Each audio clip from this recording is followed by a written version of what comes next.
তো আজকে আমরা কি ফ্রেম নিয়ে ডিসকাস করব। তো প্রথমে আমরা একটা এখান থেকে শেপ নিয়ে নিই। এখান থেকে একটা সিম্পল একটা শিফট ধরে আমরা এখান থেকে একটা শেপ নিলাম, দেন এটাকে এখান থেকে জাস্ট এইভাবে সাজানো।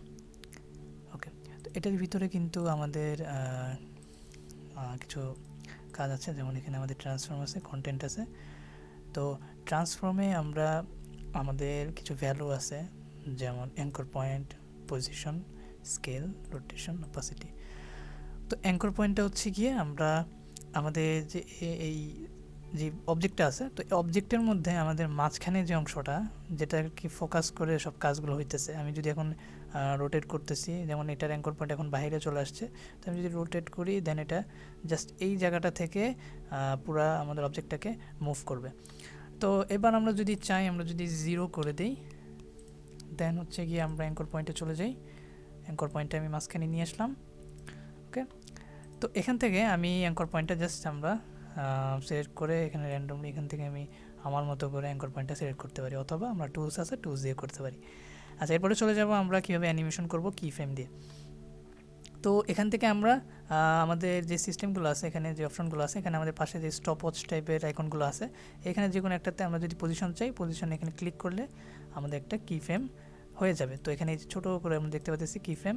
তো এই কি ফ্রেমটার মানে হচ্ছে আমাদের ইন্ডিকেটরটা প্রথমে আছে, তো প্রথমে আমাদের শোটা হবে এরকম, এই অবজেক্ট এইভাবে থাকবে।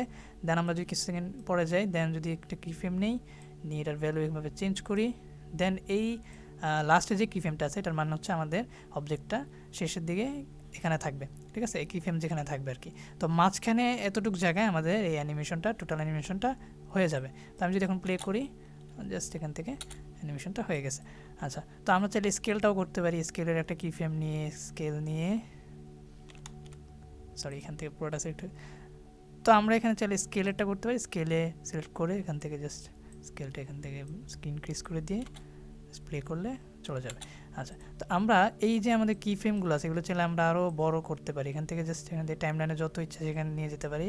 তো এটা যদি আমরা বড় করে দেই, ঠিক আছে, তাহলে আমাদের কি হবে, আমাদের অ্যানিমেশন কী হবে, আস্তে আস্তে আস্তে আস্তে হবে, কারণ এটার এন্ড পয়েন্টটা কিন্তু এইটা, ঠিক আছে, কারণ এখানে না গেলে এটার অ্যানিমেশনটা শেষ হবে না, এই অবজেক্ট এতটুকু এই কি ফ্রেমে না আসলে, ঠিক আছে। তো আমরা যদি এটাকে আরও তাড়াতাড়ি দ্রুত চাই, এটাকে আরও কাছে নিয়ে আসবো, দেন এটাকে প্লে করবো, এটা চলে আসবে, ঠিক আছে। আচ্ছা, তো এই গেল হচ্ছে জাস্ট কি ফ্রেমটা। এরপর হচ্ছে আমরা রোটেশন এখান থেকে জাস্ট কি ফ্রেম নিয়ে করতে পারি, অপাসিটিও কমাতে পারি, ঠিক আছে। আচ্ছা, তো এরপর একটা জিনিস দেখাচ্ছি, সেটা হচ্ছে আমাদের এখানে যে এই অপশনটা আছে, এটা হচ্ছে আমরা যদি এখন আরও কয়েকটা কি ফ্রেম চাই, আরও একটা অ্যানিমেশন চাই, যেমন আমি যদি পজিশনটা আবার এখানে ব্যাক নিয়ে আসতে চাই, তো কী করব। তো আমি যদি আবার এখানে কি ফ্রেমে সিলেক্ট করতে চাই, তাহলে আমাদের কি আগে কি ফ্রেমটা কী হবে, চলে যাবে। তো এটা না করে আমরা জাস্ট এখান থেকে এখানে এই যে ছোট আমাদের আছে এখানে, এটার মানে হচ্ছে আমরা আরেকটা কি ফ্রেম এখান থেকে অ্যাড করে নিতে পারি, দিলাম, দেন হচ্ছে সামনে গিয়ে আবার চাইলে ব্যাকে এখানে নিয়ে আসতে পারি, সরি এখান থেকে ব্যাকে আবার নিয়ে আসতে পারি। তবে এখানে প্যারা হচ্ছে গিয়ে আমরা কিন্তু এক্স্যাক্ট পজিশনে কিন্তু হবে কি না সেটা আমরা জানি না, তো এটা আমি করছি না। এটা একটা ট্রিক্স আছে, সেটা হচ্ছে আমরা জাস্ট ব্যাকে যাই।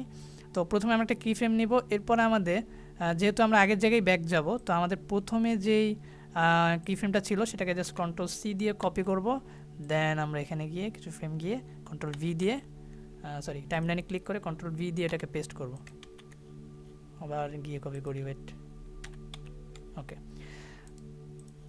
তো এই হচ্ছে গিয়ে আমাদের জাস্ট আমাদের কি ফ্রেমটা কপি হয়ে গেছে, আবার আগের লাইনে এসে চলে আসছে, ঠিক আছে। আচ্ছা, এরপর হচ্ছে গিয়ে আমরা চাইলে আমাদের পজিশনের যে এই যে ছোটো করে গোল গোল করে এই জিনিসগুলো, এগুলো হচ্ছে এখানে লেখা আছে হচ্ছে প্রপারলি পিক ওয়াইপ, যাই হোক। তো এটা আমরা কি করি বেসিক্যালি, আমরা যদি আরেকটা শেপ নেই, আমি যদি সেম আরেকটা শেপ নিলাম, ছোটো করে একটা শেপ নিলাম। আচ্ছা, তো এখন যদি আমি চাই এই অ্যানিমেশনটাকে সেমভাবে এটাকে অ্যাপ্লাই করব, মানে এই অ্যানিমেশনটাই যেন এটাতে সেমভাবে হয়ে যায়, আমার জন্য আবার করা না লাগে। তো আমি যদি জাস্ট চাই পজিশনটা করব, তাহলে আমি এই শেপ লেয়ারের পি চাপ দেব, পি চাপ দিলে আমি এই লেয়ারের যে কি ফ্রেম বা যেটাই হোক, যাই চেঞ্জ করেছি সব এটার সাথে আমি লিঙ্ক আপ করে দেবো, এই পজিশনের সাথে করে দিলাম।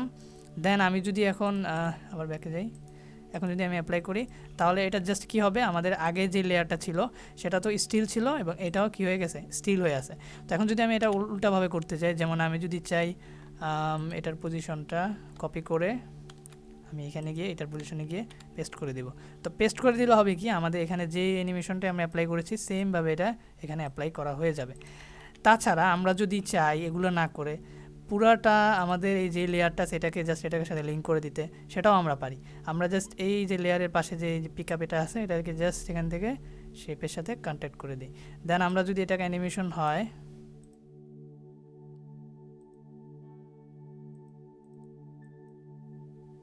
ওকে, তো এ হচ্ছে কি আমাদের জিনিসটা। যাই হোক, তো এখান থেকে আমি চাইলে হচ্ছে কি আমাদের পজিশন, এখান থেকে আমি পজিশনে আল্টার চাপ দিয়ে ধরে রাখলাম। দেন আমি এটাকে যদি এখান থেকে অ্যাড করে দেই, সরি এখানে আল্টার চাপ, ওকে। এবার আমরা দেখব হচ্ছে গিয়ে আমরা একটা হয়নি, ওকে। তো এখন আমরা একটা জিনিস দেখব, সেটা হচ্ছে আমরা যদি একটা শেপ লেয়ার নিই, আমরা এই অ্যানিমেশনটাকে কীভাবে আরেকটা শেপ লেয়ারে বা যে কোনো একটাতে আমি কপি করব, ঠিক আছে, কানেক্ট করে দিব। তো আমি সিম্পল একটা সার্কেল নিলাম, সার্কেলটাকে আমি সেন্টার করলাম, এটাকে সিলেক্ট করে সেন্টারে নিয়ে আসলাম, দেন এটাকে নিয়ে আসলাম এটার উপরে। আচ্ছা, তো আমি চাচ্ছি এইখানে সেম অ্যানিমেশনটা এখানে অ্যাপ্লাই হোক। তো এটার জন্য কি করতে হবে, আমি যদি জাস্ট চাই এটার পজিশনের সাথে এটার পজিশন সেমভাবে হোক, তো আমি কি করব, এই লেয়ারের পি চাপ দিব, দেন এই লেয়ারের পি চাপ দিব। এরপর কি করব, আমাদের এই যেখানে যে ছোট্ট বন্ধুটা আছে এটার কাজটা হচ্ছে আমাদের প্রত্যেকটা লেয়ারে যে কোনো যাকে আমরা যেটাকে চাই আমরা কানেক্ট করতে পারি, ঠিক আছে। আচ্ছা, তো এটার এখন কাজটা হচ্ছে আমরা যেই লেয়ারটাকে কানেক্ট করতে চাই সেটাকে পজিশনে এই স্টপওয়াচে আইকনটায় মাউসটা রেখে আল্টার চাপ দিয়ে জাস্ট একটা ক্লিক করব। দেন আমরা কি করব, এই যে ছোট যে এটা আছে সেম আইকনটা এখানে চলে আসছে, এইটাকে জাস্ট ড্র্যাগ করে নিয়ে এসে আমরা পজিশনে চেক দিয়ে দেব, ঠিক আছে। তো তখন কি হবে, আমাদের এখানে আমাদের জাস্ট প্লে যদি আমি করি, এখানে যদি আমি প্লে করি, দেন আমাদের কি হবে, এটা প্লে করলে সেম অ্যানিমেশনটা এখানে অ্যাপ্লাই হয়ে যাবে। তো এখানে জাস্ট আমি মুভমেন্টটা যেহেতু সেম, আমাদের কালারটা আমি যদি চেঞ্জ করি তাহলে এখানে দেখা যাচ্ছে যে এখান থেকে যদি লাল করে দিই, আচ্ছা, তো এখানে পজিশনটা কিন্তু এটার উপরে ছিল, কারণ এটার পজিশন আর এটার পজিশন এখন সেম জায়গায় থাকবে, বাস অ্যানিমেশনটা একই জায়গায় হবে, ঠিক আছে। আচ্ছা, তো আমরা যদি চাই এটার জাস্ট মুভমেন্টটা চেঞ্জ করতে, তো মুভমেন্টটা চেঞ্জ করার জন্য আমরা জাস্ট ট্রান্সফর্মে চলে যাব, ইফেক্ট প্যানেলে যাই, একটু বড় করি, ট্রান্সফর্ম, এখানে গিয়ে ট্রান্সফর্মে অ্যাপ্লাই করে আমরা এটাকে উপরে নিয়ে আসি, ঠিক আছে। দেন আমরা আবার চলে যাই, দেন কী হবে, সেমভাবে দুইটার অ্যানিমেশনটা হয়ে যাবে, ঠিক আছে। আচ্ছা, তো এই গেলে হচ্ছে আমরা কীভাবে একটা শেপের কিফ্রেমের সাথে আরেকটা কানেক্ট করব, আর ট্রান্সফর্ম ইফেক্টের মাধ্যমে আমরা চাইলে সেটার পজিশনটা চেঞ্জ করতে পারবো। আচ্ছা, তো এই হচ্ছে আমাদের কিফ্রেম। দেন আমরা হচ্ছে যদি এটাকে স্মুথ করতে চাই, আমরা রাইট ক্লিক করে এখান থেকে দুইটা সিলেক্ট করে রাইট ক্লিক করে কিফ্রেম মেসেজ, দেন হচ্ছে ইজি ইজ, দেন আমরা গ্রাফে যাব, গ্রাফে গিয়ে এখানে হচ্ছে এটা গ্রাফে যাব, গ্রাফে গিয়ে এখান থেকে এভাবে স্মুথ করে নিব। তো অনেকের আছে এখান থেকে এটা থাকতে নাও পারে, ভ্যালু থাকতে পারে, সো ভ্যালু থেকে আমরা স্পিন গ্রাফ নিয়ে নিব। তো গ্রাফের কাজটা কি, আসলে গ্রাফের কাজটা হচ্ছে স্মুথভাবে, এখানে যেমন এই যে উপরে থেকে গিয়ে দেন আস্তে করে নিচে চলে যাবে, মানে স্মুথ হয়ে যাবে আস্তে আস্তে। দিলাম, প্লে দিলাম, তো এটা অনেক ফাস্ট হয়ে গেছে, এটা আমি একটু বড় করে দিই, আচ্ছা যেমন দিলাম প্লে, এই তো স্মুথ করে চলে আসছে, আবার চলে আসছে, ঠিক আছে। আচ্ছা, তো এই গেল হচ্ছে জাস্ট আমাদের কি ফ্রেম, দেন স্মুথটা আমি আবার দেখাই, রাইট ক্লিক করে জাস্ট এখানে গিয়ে ইজ করে দিব। দেন আবার আমরা চলে যাব গ্রাফে গিয়ে আমরা এই ছোট যে বন্ধু আছে এই বন্ধুকে জাস্ট এখানে সামনে নিয়ে আসবো, ঠিক আছে। আচ্ছা, এরপর হচ্ছে কি আমরা মোশন ব্লার কীভাবে অ্যাড করতে পারি। মোশন ব্লারটা হচ্ছে যখন এটা প্লে হচ্ছে তখন এটাকে রিয়েলিস্টিক করার জন্য, জাস্ট একটা ব্লারি একটা ইফেক্ট দেওয়ার জন্য আমরা এখানে এই যে ছোটো আইকন আছে এটাকে ক্লিক করব। দেন আমরা যেই লেয়ারটাকে ব্লার করতে চাচ্ছি টাগল সুইচে ক্লিক করে এক্সট্রা কিছু অপশন আছে, এখানে গিয়ে এই যে ব্লার এটাকে আমরা জাস্ট সিলেক্ট করে দেবো দুইটাতে। দেন যখন এটাকে প্লে হবে তখন কিন্তু একটা ব্লারি একটা ইফেক্ট আছে, এই যে ব্লার হয়ে গেছে, ঠিক আছে, মানে মনে হচ্ছে যে এটা কিছু এখান থেকে এখানে মুভমেন্ট হয়েছে, ঠিক আছে। আচ্ছা, তো এই গেল হচ্ছে আমাদের কি ফ্রেম, এবং কি ফ্রেমের কিছু হালকা পাতলা জিনিস আমরা এখান থেকে দেখলাম।